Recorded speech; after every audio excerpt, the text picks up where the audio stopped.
Hola, ¿qué tal? Mi nombre es Jesús Leonardo González Herrera y a mí me toca exponer los artículos 1 y 121, fracción 5 de la Constitución Política de los Estados Unidos Mexicanos. Para comenzar este breve análisis, a mí me gustaría mucho citar textualmente la parte más importante del artículo 1, que dice: queda prohibida toda discriminación motivada por origen étnico o nacional, género, edad, discapacidad, condición social, de salud, religión, opiniones, preferencias sexuales, estado civil o cualquier otra que atente contra la dignidad humana. ¿Por qué considero o me expreso como la parte más importante? Con base en el ejercicio que estamos realizando el día de hoy, esta parte es la disposición sobre la responsabilidad inherente y que puede ser adjudicada al ejercicio profesional. En mi caso, yo estudié psicología clínica, por ende, conozco bastante bien lo que es prestar un servicio. Dentro de nuestra ética profesional, podemos enlazar la utilización de este artículo con lo que nuestra ética profesional nos dice, que es: nosotros no podemos discriminar bajo ningún término, bajo ninguna circunstancia, en mi caso, bajo ninguna patología, a un paciente. Esto incluye el origen étnico, el género, la edad, la discapacidad. Claramente, en ciertos contextos depende mucho de tu especialidad, en qué eres competente. Puede ser que mi competencia sea en adolescentes o en adultos y no sea tanto en niños. En este caso no estaríamos discriminando, simplemente estamos reconociendo que nuestras competencias no son las aptas para la persona, lo cual sigue estando vinculado con esta parte, ya que estoy respetando el derecho humano de la persona a recibir salud, tratos de salud mental dignos. No sería ético y estaría atentando contra la dignidad humana si yo decidiera atender a una persona sabiendo que no tengo las competencias necesarias para poder atender. En este caso, siguiendo el mismo ejemplo, a un menor de edad o a un niño, sabiendo que mi especialidad son adolescentes y adultos, por ejemplo. La fracción 5 del artículo 121, que dice: los títulos profesionales expedidos por las autoridades de una entidad federativa con sujeción a sus leyes serán respetados en las otras. Esta parte para mí es muy importante, ya que de alguna forma nosotros, como prestando el servicio, y la persona que está recibiendo el servicio nos respalda de poder ejercer en cualquier lado bajo nuestros códigos de ética, cabe aclarar. Digamos que en un escenario muy imaginativo, ¿qué pasaría si a mí no se me permite en todas las entidades federativas que cubre la Constitución Política de los Estados Unidos Mexicanos ejercer? Si yo decido migrar a una entidad rural donde no hay acceso a salud digna, yo siendo de Puebla, si me mudo, no sé, a Tlaxcala, no podría ejercer, y entonces ya no estaríamos respetando ni ayudando a los derechos humanos, al acceso de salud. Entonces, esta parte, este artículo defiende también una responsabilidad inherente al ejercicio de no solo la profesión de psicología, sino de muchas otras. Hola, ¿qué tal, compañeros? Me da gusto saludarlos y retomando el trabajo de nuestro compañero Jesús en cuanto a los artículos que le ha tocado hacer este análisis sobre la Constitución. Bueno, es importante también aclarar que dentro de este marco de la responsabilidad corporativa, hoy analizamos dos elementos muy importantes, que es el Código Civil Federal y la ley reglamentaria en el artículo 5º constitucional relativo al ejercicio de las profesiones en la Ciudad de México. De verdad que es muy importante tener en cuenta bajo el esquema de las organizaciones, tanto públicas como privadas, ya que, bueno, la responsabilidad corporativa comprende un mundo en donde debemos tomar en cuenta muchísimos factores en el ejercicio profesional y en el tema del desarrollo de las actividades de cada entidad, ya sea de ámbito gubernamental, privada o en fin, en general las empresas, ya que la responsabilidad social, o bueno, uno de los elementos de la responsabilidad corporativa es justamente la responsabilidad social y sobre todo también el tema de la actuación de las empresas, que es en donde debemos tener muchísimo cuidado al ser parte de una empresa, al tener algún tema de cargo, sea directivo o sea operativo, pero al final del día nos toca hacer un análisis a través de los instrumentos que establece la legislación en nuestro país para que nosotros podamos dar una actuación conforme al marco legal y sobre todo con ética profesional. Entonces, nos toca analizar y dentro de este proceso de análisis del Código Civil Federal, que es del cual, en la parte que a mí me toca hacer este análisis, bueno, encontramos algo muy importante desde el artículo 2606 hasta el 2615, donde establece el Código Civil Federal, que no es otra situación que un elemento muy importante que nos apertura y sobre todo recordando algo que nosotros hemos platicado, es el tema del control de los riesgos, o sea, de que nosotros debemos cuidarnos justamente, que nuestro gobierno, nuestra forma de gobernar de manera corporativa, el gobierno corporativo, debe tener muy claro este tema del control de los riesgos y cómo se pueden controlar a través del análisis de las políticas públicas, de la legislación actual vigente, y en este caso por eso escalonamos al tema del Código Civil Federal. Entonces, hay un artículo, bueno, hay varios, pero uno de los que nos llaman muchísimo la atención es el tema del artículo 2608, en el cual los que sin tener el título, por ejemplo, así dice textualmente, los que sin tener el título correspondiente ejerzan profesiones para cuyo ejercicio la ley exija un título, además de incurrir en las penas respectivas, no tendrán derecho de cobrar retribución por los servicios profesionales que hayan prestado. Entonces, ¿qué nos indica? Que obviamente observemos mucho dentro de nuestra actuación, ya sea en nuestras empresas o en nuestros trabajos, si estamos al mando, si estamos a cargo, revisar meticulosamente, porque existen diferentes casos en los países en donde muchas personas han actuado en el servicio público o ya sea en las empresas, en donde han actuado sin tener cédula profesional, sin título profesional, y bajo ese margen de actuación puede acarrear serios problemas a las empresas o a las organizaciones si es que no observamos de manera puntual cómo se hacen estos procesos de reclutamiento o a quién asignamos ciertas funciones dentro de la actuación en las empresas o en el servicio público. Entonces, sí es importante poder tomar atención concreta justamente, y el Código Civil Federal lo pueden examinar. Y existe, obviamente, durante todo este Código Civil, pues obviamente toda la pronunciación en cuanto a cómo se hace el pago de honorarios, cómo se deben de establecer los contratos con los trabajadores, y ellos deben de ser de una manera pues muy minuciosa, tratando siempre de controlar los riesgos que se pudiesen presentar en un futuro dentro de las organizaciones. Eso de verdad es muy importante. Y al analizar también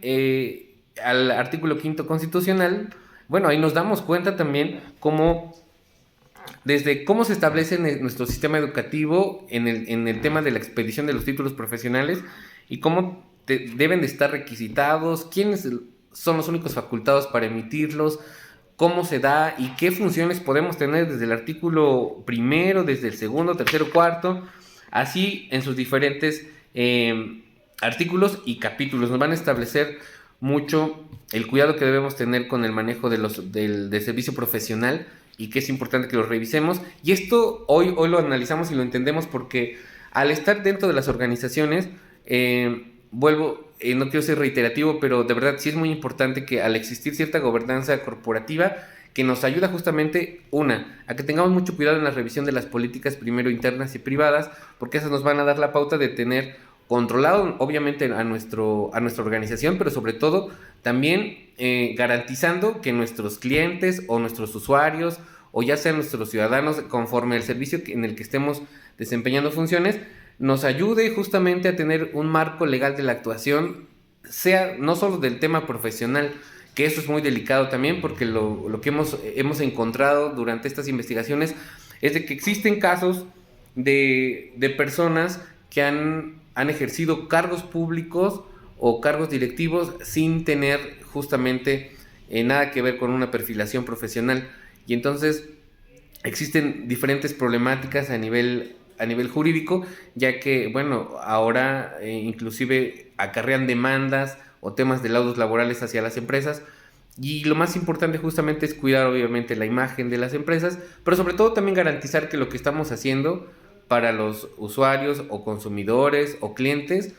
tengan ellos también la certeza jurídica de la actuación de las empresas. Bueno, ese es el análisis que comparto de manera muy general porque nos extenderíamos demasiado y damos continuación a los siguientes capítulos de la ley reglamentaria de este artículo 5º constitucional que nos sigue compartiendo nuestro compañero Jesús. Un gusto. Análisis de la ley reglamentaria del artículo 5 constitucional de la Ciudad de México. De primera instancia hay que analizar el capítulo 6 de los colegios de profesionistas, donde claramente especifica que todos los profesionales de una misma rama pueden constituir en la Ciudad de México uno o varios colegios para poder regular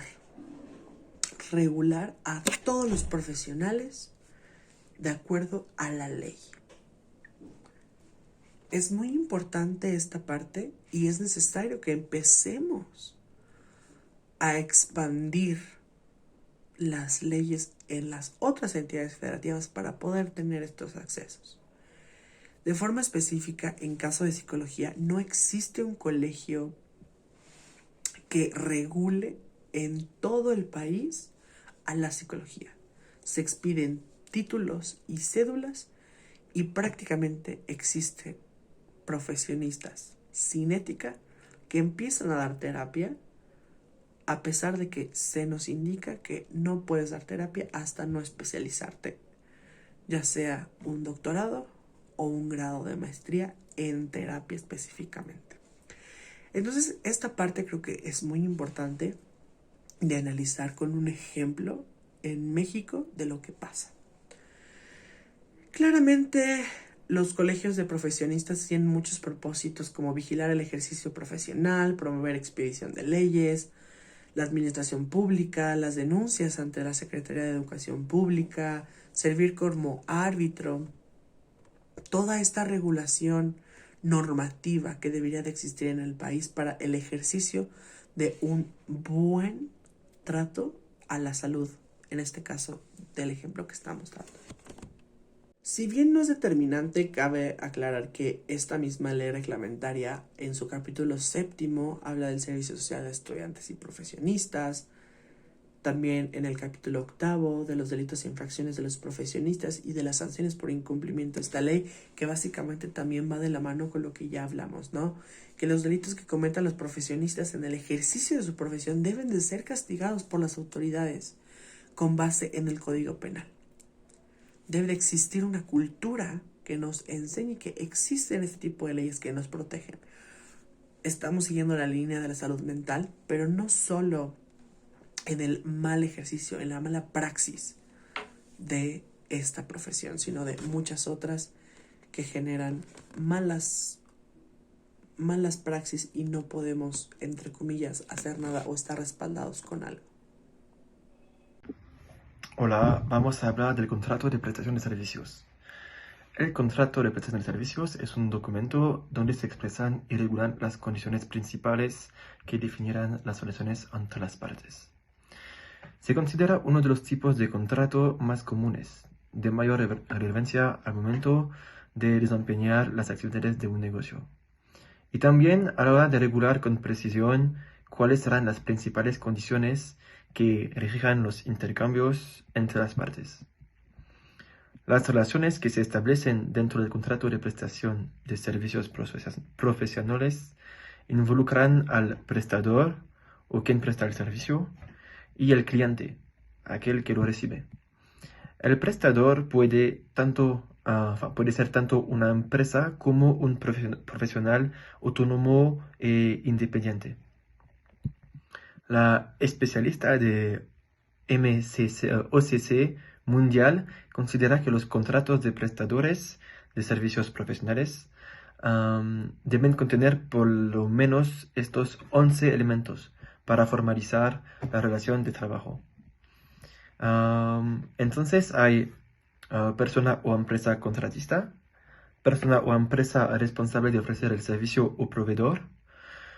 nombre de los servicios que están siendo contratados, finalidad por la cual los servicios son contratados,